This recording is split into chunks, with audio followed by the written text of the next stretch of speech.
পৃথিবীর ভিতরে একটা জায়গা আছে যেটা উত্তপ্ত লাভা, এখানে লাভা আছে, কারণ পৃথিবীর ভিতরটা কিন্তু গরম। উপরেরটা আমরা যদিও দেখি এরকম শিলা, পাহাড় ইত্যাদি, পৃথিবীর ভিতরে কিন্তু আছে লাভা, যেটা সবাই মোটামুটি জানেন। এর ভিতরে একটা জায়গা আছে, ইনার কোর বলে জায়গাটাকে, একদম ভিতরে। তো এখনকার সাম্প্রতিক গবেষণা বলছে যে ভূমিকম্পগুলোর প্রভাবে, পৃথিবীতে যত ভূমিকম্প হয়েছে এর প্রভাবে ইনার কোর আগে যেদিকে ঘুরতো এখন উল্টা দিকে ঘোরা শুরু করেছে। নাউজুবিল্লাহ।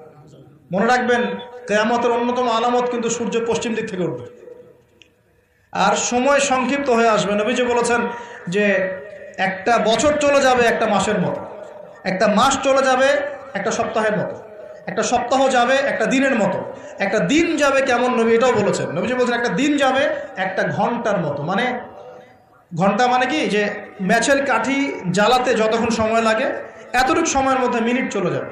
আপনাদেরকে নিউজ দেয়, চায়নার নাম তো শুনেছেন।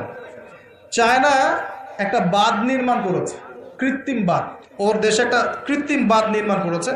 এটা এত শক্তিশালী বাঁধ, ওখানে এত রড, সিমেন্ট আর এই ম্যাটেরিয়ালস ইউজ করা হয়েছে, যেটা এই পাকিস্তান, তারপরে ইন্দোনেশিয়া, হ্যাঁ, বাংলাদেশ, এই যে দেশগুলো আছে, এই পুরো দেশটাকে, এই পুরো দেশের একটা বড় অংশকে এই কংক্রিটের নিচে ঢেকে ফেলা সম্ভব। এত বেশি কংক্রিট এখানে ইউজ করা হচ্ছে, চায়না ইউজ করেছে, ওরা ইউজ করেছে। এবং বিশাল একটা পানির ফ্লো তারা সৃষ্টি করেছে, কৃত্রিম, এটা কিন্তু ম্যানমেড। তো আমি গতকাল রিসার্চ করতে গিয়ে দেখলাম যে তারা বলছে এই বাঁধটা নির্মাণ করার কারণে পৃথিবীর আহ্নিক গতির মধ্যে একটা পরিবর্তন চলে আসছে। মানুষের হাতের কামাই। দেখেন, মহাবিশ্বে এমন কিছু একটা হবে যাতে এই পৃথিবীর গতির মধ্যে একটা পরিবর্তন আসবে। একদিন কেমন করে এক বছরের সমান হতে পারে? সাহাবীরা প্রশ্ন করলেন, ইয়া রাসূলুল্লাহ, আমরা তখন নামাজ কেমন করে পড়বো? নবীজি বললেন, অনুমান করে পড়ে নিবে, তোমরা এস্টিমেট করে অনুমান করে পড়ে নিবে যে কতটুকু সময় পর পর ওয়াক্ত হচ্ছে। তার মানে সাহাবীরা নামাজে তখনও সচেতন ছিলেন। বিশ্বের সামনে ভয়ঙ্কর কিছু ঘটনা ঘটা এখনো বাকি আছে। বিশ্বটা এমন থাকবে না, এখন যা দেখছেন সব এমন থাকবে না। নবীজি বলছেন জ্ঞান উঠে যাবে যখন, এটা উঠে যাচ্ছে দিন দিন। মানুষকে এখন শেখানো হচ্ছে মানুষ বানর থেকে সৃষ্টি হয়েছে। এগুলো জ্ঞান, এগুলো জ্ঞান। ইসলামের জাজল্যমান ইতিহাসগুলোকে মানুষ ভুলে যাচ্ছে, এগুলো জ্ঞান। মানুষকে শেখানো হচ্ছে সমকামিতা ভালো জিনিস, এগুলো জ্ঞান। সমকামিতা ভালো জিনিস, এটা ব্যক্তি স্বাধীনতা। শেখানো হচ্ছে মানুষকে যে পর্দা এগুলো কুসংস্কার, পর্দা কি কুসংস্কার, এগুলো জ্ঞান। জ্ঞান কাকে বলে? ওয়ুকবাদুল ইলম, মানে জ্ঞান উঠে যাচ্ছে, কবজ করে নেওয়া হচ্ছে। আর দেখেন আরেকটা হাদিসে আসছে, আল্লাহ পাক কিন্তু কোরআন হাদিসকে তুলে নেবেন না। একটা হাদিসে আসছে আল্লাহ পাক কোরআন হাদিসকে তুলে নেবেন না, কিন্তু আলেমদের মৃত্যু হবে বেশি বেশি। আলেমদের জান কবজ করার মধ্য দিয়ে আল্লাহ পাক জ্ঞান উঠিয়ে নেবেন। একটু দেখেন না কয়জন আলেম আছে মাঠে, দেখেন তো কয়জন আলেম। আলেম তো অনেকেই আছে আলহামদুলিল্লাহ, কিন্তু বরেণ্য ওলামা যাদের কথা হাজার লক্ষ কোটি মানুষ শোনে, এমন আলেম কয়জন আছে দেখেন। আস্তে আস্তে প্রবীণ আলেমরা সব চলে যাচ্ছে। আর যে প্রজন্ম আমরা তৈরি করছি, এই প্রজন্মের কতজন ইলম অর্জন করে ওই চ্যালেঞ্জ বুকে নিয়ে জাতিকে সংস্কারের জন্য নেমেছে দেখেন একটু। আমাদের উপর দুনিয়া পেয়ে বসেছে। আমাদের চিন্তা হচ্ছে মসজিদে ইমামতি নিয়ে একটা তারাবি পড়াবো, ইমামতি করবো, একটা মাদ্রাসার মুহতামিম হবো। এতটুকুই আমার চিন্তা স্বপ্ন কেন?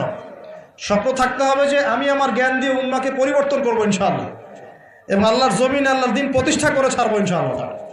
এরকম চ্যালেঞ্জ নেওয়ার মানসিকতা আছে কয়জনের? খেয়াল করে দেখেন। আর হিউজ এই যুব সমাজ যারা জেনারেল লাইনে পড়ছে, তাদের মধ্যে কয়জন আলেম হচ্ছে একটু চিন্তা করুন। আর যারা দুই একজন উঠে আসার সুযোগ পাচ্ছে, তাদেরকে আবার মানুষ বুক ভরে রিসিভ করছে না, তারা হেল্প পাচ্ছে না, সহযোগিতা পাচ্ছে না, বরং হিংসার শিকার হচ্ছে, বিদ্বেষের শিকার হচ্ছে, আগ্রহ হারিয়ে ফেলছে।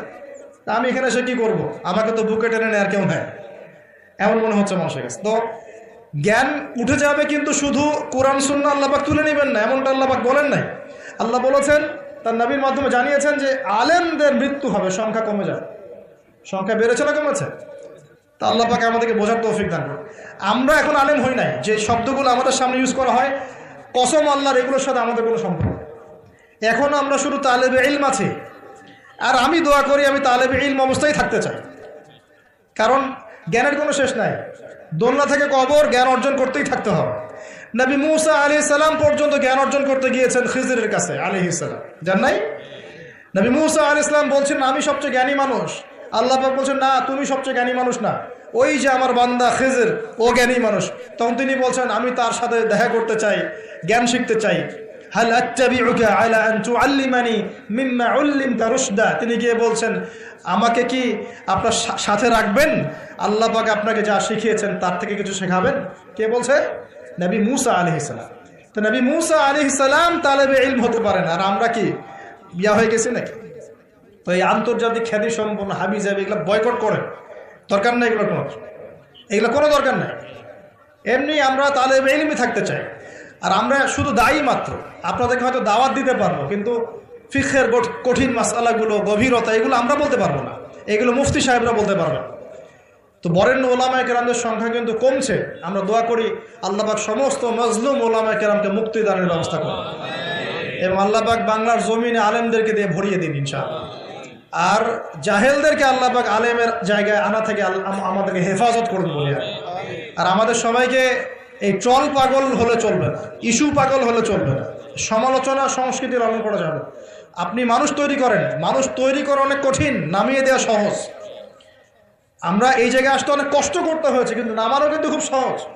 একটা ইস্যু দিয়ে নামাতে পারে না, একটা ইস্যু সৃষ্টি করে নামাতে পারে। এই জায়গায় আসতে কিন্তু অনেক কষ্ট করতে হয়। অতএব আল্লাহর দিনের সাথে গাদ্দারি করলে আল্লাহ পাক ছাড়বেন না, কিন্তু এটা মাথায় রাখবেন। আল্লাহ পাক আমাদের সবাইকে বোঝার তৌফিক দান করুন। নবীজি বলছেন কখন এই ভূমিকম্পগুলো আসবে, সিরিজ ভূমিকম্পগুলো কখন আসবে? যখন জ্ঞান উঠে যাবে এবং জালজালা বাড়বে, ইয়াতাকারাবু জামান, জামানা কাছাকাছি চলে আসবে। আরও বলছেন নবীজি যে তোমাদের মাল সম্পদ বৃদ্ধি পাবে, ফায়াফিদু, এবং মাল সম্পদ উপচে পড়বে তোমাদের। দিন দিন দেখছেন না যে যার স্যান্ডেল কেনার টাকা ছিল না, সে এখন উঁচু উঁচু বিল্ডিং তৈরি করতেছে, দেখেন না? এটাই তো নবী সাল্লাল্লাহু আলাইহি ওয়াসাল্লাম হাদিস জিবরিলে কি বলেছেন? ওয়ানতারাল হুফাতাল উরাতাল আলাতা রিয়া আশ-শাই ইয়াতাতাওয়ালুনা ফিল বুনিয়ান। নবীজি বলছেন কিয়ামতের অন্যতম নিদর্শন হচ্ছে সমাজের নগ্ন পদের খালি গায়ের রাখাল শ্রেণীর মানুষ উঁচু উঁচু বিল্ডিং নির্মাণের প্রতিযোগিতা করবে। এমনটা হচ্ছে না? সম্পদ বাড়ছে মানুষের, এটাও একটা কিয়ামতের সাইন। নবীজি আরও বলছেন ওয়াজহরাতিল কায়নাত ওয়াল মুগান্নিয়াত, এবং বেশি বেশি বাদ্যযন্ত্র এবং নায়িকা নর্তকী এগুলোর সংখ্যা বাড়তে থাকে। বাড়ছে না এগুলো বাড়ছে। এই সময়ে নবী সাল্লাল্লাহু আলাইহি ওয়াসাল্লাম বলছেন যে এই জালজালাগুলো আসতে থাকবে, এটা একটা হাদিস। আরেকটাতে আসছে যে নবী সাল্লাল্লাহু আলাইহি ওয়াসাল্লাম বলছেন লা ইয়াশরাবান্না নাস মিন হাযিহিল উম্মাহ আল খামর, আমার উম্মতের মধ্যে কিছু মানুষ মাদক দ্রব্য পান করবে, সবাই না, কিছু মানুষ মাদক দ্রব্য পান করবে। ওয়ায়ুসাম্মুনাহা বিগাইরি ইসমিহা, এবং সেই মাদকের নাম তারা পরিবর্তন করে খাবে। খাচ্ছে না মানুষ এখন? মদকে মদ বলছে না। এই যে তোমরা টাইগার খাও কেন, স্পিড খাও কেন, এগুলোর মধ্যে অ্যালকোহল নাই? দিব্যি বাচ্চাদেরকে এগুলো খাওয়াচ্ছে অনেকে, দেখা যায়। আপনারা কি পাগল হয়ে গেছেন নাকি? এগুলোর মধ্যে এমন ক্ষতিকর উপাদান আছে যেগুলো দিয়ে মানুষের কিডনি ড্যামেজ হয়ে যায়। দিব্যি রোজার মাসে রমজান রোজা খুলেই একেবারে সিগারেট হাতে নিয়ে একদম এগুলো খাওয়া শুরু করত। এগুলোর মধ্যে মাদকদ্রব্য আছে। যে পানীয়র মধ্যে যার্রা পরিমাণ মাদকদ্রব্য থাকবে সেটাও মাদক, মনে রাখবেন। স্মোক করো, স্মোকটাকে অনেকে মাদক মনে করে না, তাই না? স্মোকিংটাকে অনেকে মাদক মনে করে না, মনে করে মাকরু মনে হয়। মাকরু মানে কি? মাকরু মানে কি ভালো? মাকরু মানে কি? মাকরু মানে কি? কোরআনে সূরা বানু ইসরাঈল খুলে দেখেন, বড় বড় কিছু পাপের কথা মেনশন করে আল্লাহ পাক বলছেন এই পাপগুলো ছেড়ে দাও, এই পাপগুলো আল্লাহর কাছে মাকরু, এই পাপগুলো আল্লাহর কাছে অপছন্দের পাপ। এটা কি মাকরু মানে কি জায়েজ করে নেওয়া? সিগারেট খাওয়া বন্ধ করেন, ওয়াদা করেন আমার সাথে যে আজকে থেকে কোনোদিন সিগারেটে হাত দিবেন ইনশাআল্লাহ। কোনো প্রকার এইসব টাইগার মাইগার স্পিড খাবেন না, এসব ভালো জিনিস না। ভালো কিছু খান না, ভালো কিছু খান। আর অনেকে দেখা যায় যে জর্দা খাওয়া শুরু করেছে। কেন? এটাও কি সুন্নত নাকি? কি দরকার আছে ভাই? এতটুকু খাইলে হয়তো নেশা হয় না, বুঝলাম। এতগুলো জর্দা একবারে খান দেখি, খাওয়া যাবে? খামরের মূলনীতি কি? যার বেশি খেলে নেশা হয় তার অল্প খাওয়া হারাম। মনে করেন এখানে যতটুকু পানি আছে, এতটুকু খেলে, এতটুকু মাদক খেলে কারো নেশা হচ্ছে না, কিন্তু এতটুকু খেলে নেশা হচ্ছে। তার মানে কি এতটুকু খাওয়া জায়েজ, এতটুকু খাওয়া হারাম, নাকি পুরোটাই হারাম? এটা বোঝার জন্য কি মুফতি হওয়ার দরকার আছে? আপনি বুঝতে পারছেন। অতএব এই যাবতীয় মাদক দ্রব্য থেকে দূরে থাকতে হবে, না হলে ভূমিকম্প আসবে। কিন্তু ভূমিকম্প আসবে। আর মাদক দ্রব্য নিয়ন্ত্রণ অধিদপ্তর দিয়ে শুধু মাদক নিয়ন্ত্রণ করা যাবে না, মানুষের ঈমান আকীদার পরিবর্তন দরকার। মানুষের মধ্যে আল্লাহর ভীতি জাগ্রত করতে হবে, তাহলে মানুষ অটোমেটিক মাদক ছেড়ে দেবে ইনশাআল্লাহ।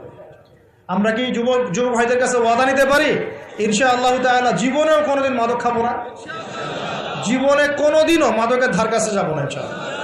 আল্লাহ পাক সাক্ষী থাকুন, আল্লাহ কবুল করুন, আমিন। প্রিয় ভাইয়েরা, এটা নবীজি বলছেন লা ইয়াশরাবান্নান নাস মিন হাযিহিল উম্মতি খামরুন, আমার উম্মতের কিছু মানুষ খামর মাদক পান করবে, ওয়া ইউসাম্মুনাহা বিগায়রি ইসমিহা, এর নাম রাখবে ভিন্ন, অন্য নামে ডাকবে, মাদক বলে ডাকবে না। আর কি করবে? ইউজাফু আলা রুউসিহিমুল মাআজিফ, মাআজিফ মানে হচ্ছে বাদ্যযন্ত্র। মাআজিফ মানে কি? বাদ্যযন্ত্র। এখন বলেন তো মাথার কাছে বাদ্যযন্ত্র থাকবে মানে কি? ইয়ারফোন, ব্লুটুথ, এই যে আপনি যে মাথায় কানে দিয়ে রাখছেন, মাথায় আছে না? দেখেন নবী সাল্লাল্লাহু আলাইহি ওয়াসাল্লাম কতদিন আগে, 1400 বছর আগে এই হাদিস বলে গেছেন যে ওই সময় আমার উম্মতের একটা অংশ এরকম করে হেডফোন দিয়ে মাথা দিয়ে গান শুনবে, কানের ভিতরে গান মিউজিক চলবে, চলছে না? ওয়াল মুগান্নিয়াত, এবং তারা গায়িকা নায়িকা নর্তকী নাচাবে, নাচায় না মানুষ? শহরগুলোতে গিয়ে দেখেন, খালি গায়িকা নর্তকীর শহরে যাওয়া লাগে, ফেসবুক ইউটিউব ঢুকলেই তো দেখা যায়, সবখানেই নাচতে আছে আর কি। মেয়েদেরকে নিয়ে আমি কালকে লেকচার দিব ইনশাআল্লাহ, ওদেরকে অনেক কিছু বলার আছে, অনেক কিছু বলার আছে। কারণ সমাজের একটা বড় ক্ষতি হচ্ছে এদের কারণে, সমাজের একটা বিশাল ক্ষতি হচ্ছে বেপর্দা মেয়ের কারণে।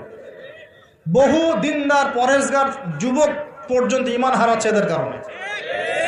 আর বাসায় তো এদের বাপ নাই মনে হয়, বাপ নাই, ভাই নাই, স্বামী নাই, কেউই নাই, এদেরকে বোঝানোর কেউ নাই। অনেক দিনদার ছেলে পর্যন্ত এদের ফিতনায় দিন হারিয়ে ফেলছে। আর এখন কিছু কিছু ওয়াইজ বের হয়েছে, প্রেম বিশেষজ্ঞ, মানে বসে বসে প্রেমের আলাপ করতে বললে মাথায়। আর এগুলো নিয়ে ট্রল করতে করতে ভাইরাল সব ইউটিউব, ফেসবুক, চুলকে সুরসুরি আলাপ করতে ভালো লাগে খালি। এই হারাম সম্পর্কের ভিত্তি ঘুরাই দিতে হবে। আমি বারবার বলি তোমাদেরকে যে একটা হালাল রিজিকের সোর্স তৈরি করো, তাড়াতাড়ি বিয়ে করে ফেলো।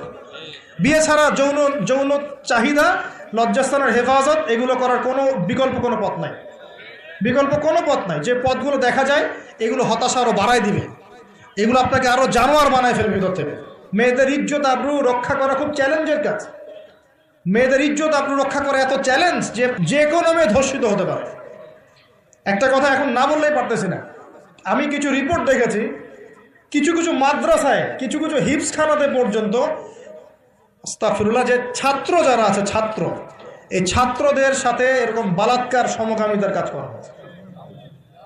আমরা বাচ্চাদেরকে পাঠাবো কোথায় তাহলে? এটা আমাদের সাথে হবে কেন? বাচ্চাদেরকে কোথায় পাঠাবো তাহলে?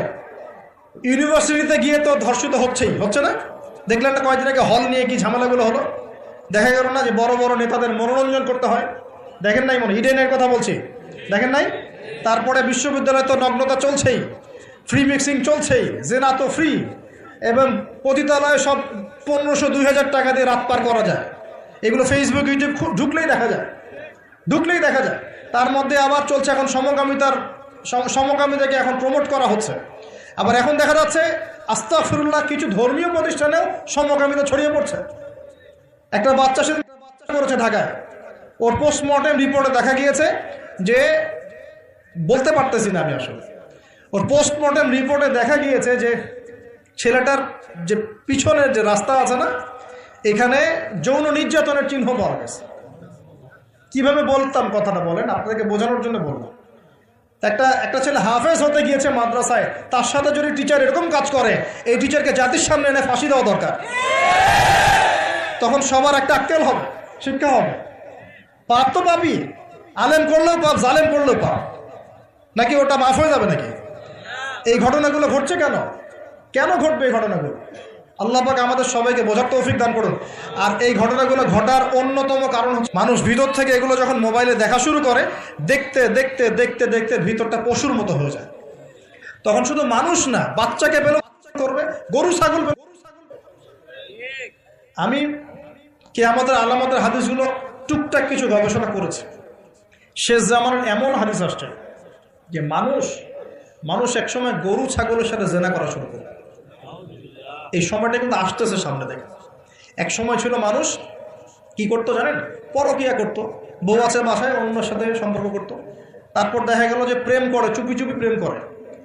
আগে ওই সময় চুপচুপ করে চিঠি দিত যে কেউ জেনে না যায়। আস্তে আস্তে সবাই একটু উন্মুক্ত হয়ে গেল, এখন প্রেম করাটা ফ্যাশন হয়ে গেল। আমার 10টা গার্লফ্রেন্ড, আমার 5টা, আমার 2টা, তুই কজনের সাথে করছিস, আমি 5 জনের সাথে, তুই কজনের সাথে, আমি 2 জনের সাথে, ফ্যাশন হয়ে গেছে, এখন ওপেন। তারপরে আস্তে আস্তে কি হলো দেখেন, মারতে থাকলো। এই যুগটাও এখন চলে যাচ্ছে, অ্যাভেলেবেল এখন হচ্ছেই।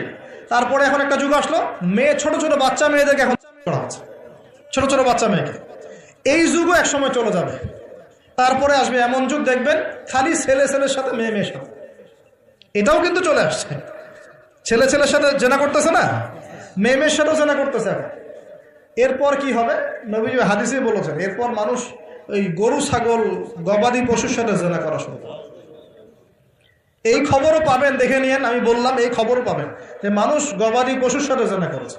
তোমরা একটু ঘাটাঘাটি করে দেখো আমার কথাটা মেলে কিনা, ইন্টারনেট ঘাটাঘাটি করে দেখো যে এই কথাটা মেলে কিনা। মানুষ গবাদি পশু প্রাণীর সাথেও জেনা করবে। নবীজি এগুলো কথা বলে গেছেন। ওদেরকে নিয়ে অনেক কিছু বলার আছে আমার, ইনশাল্লাহ আমি কালকে লেকচার দিব মেয়েদেরকে নিয়ে ইনশাল্লাহ। একটা মহিলা সমাবেশ আছে ওখানে। তো যেটা বলছিলাম প্রিয় ভাইয়েরা, এই পাপগুলোর কারণে কিন্তু আল্লাহর শাস্তি নেমে আসে। খমর 1 নাম্বার ছিল শিরক, তারপর কুফর, মাপে কম দেয়া, অন্যের সম্পদ আত্মসাৎ করা, মাদকদ্রব্য সেবন করা, এই যে গান বাজনা, বাদ্যযন্ত্র, নর্তকী, নাচানো, এগুলোর কারণে কোন শাস্তি আসে ভাই বলেন? আল্লাহর পক্ষ থেকে জালজালা মানে ভূমিকম্প। জালজালা মানে কি? ভূমিকম্প। আর আসবে সিরিজ, মানে বছর জুড়ে চলবে এগুলা। আর একটা হাদিস বলে শেষ করছি। ও আচ্ছা, এর পরিণতিটা বলে নেই। নবীজি বলছেন যারা এই কাজগুলো করবে, মানে মাদক খাবে, নাম চেঞ্জ করবে, যারা বাদ্যযন্ত্র নিয়ে রাত কাটাবে, যারা নর্তকী নাচাবে, আল্লাহ রাব্বুল আলামিন এদেরকে একদিন সকালবেলা বানর আর শুয়োর বানিয়ে দিবেন। আর ওয়ায়াকসিফুল্লাহু বিহিমুল আরদ, আল্লাহ পাক জমিন সহ ওদেরকে ধসিয়ে দিবেন, এই যে ভূমিধস। আরেকটা হাদিস আসছে তিরমিজির মধ্যে, 2211 নম্বর হাদিস। নবী সাল্লাল্লাহু আলাইহি ওয়াসাল্লাম বলেছেন, ইযা তুখিযাল ফাইউদুলান, যখন দেখা যাবে যে গনিমতের মাল বা রাষ্ট্রীয় সম্পদ যেগুলো আছে, বুঝতে পারছেন, গনিমতের মাল, রাষ্ট্রীয় সম্পদ, এগুলোকে মানুষ ব্যক্তিগত সম্পদ মনে করে খাওয়া শুরু করবে। হয়েছে কি হয় নাই? কথা বলেন। এই সিচুয়েশন আসছে কি আসে নাই? একটা হাতি আসতে থাকে উপর থেকে, হাতি আস্তে আস্তে আস্তে আস্তে মাছি হয়ে যায়, হয় না? এটা হয় কি না? এটা শাস্তি সম্পর্কে আল্লাহ পাক অন্য জায়গায় বলেছেন, এবং নবী হাদিসেও বলেছেন যে যা আত্মসাৎ করবে সেটা কিয়ামতের দিন তার ঘাড়ে চাপিয়ে দেওয়া হবে।